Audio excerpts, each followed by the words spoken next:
Gözümüz niyə zəifləyir? Gözümüzün zəifləməsi, yəni görmənin bulanıqlaşması bir çox səbəbdən qaynaqlana bilər. Ən çox rast gəlinən səbəblərdən biri genetik amillərdir.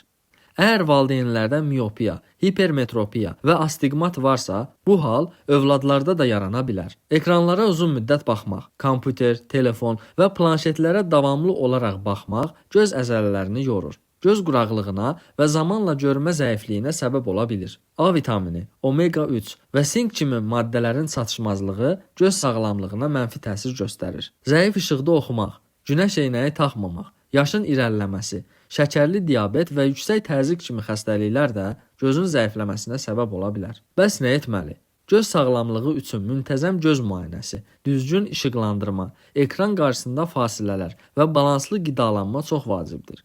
Unutmayın, gözlər bizi dünyaya bağlayan ən qiymətli körpüdür. Onları qorumaq gələcəyimizi qorumaqdır.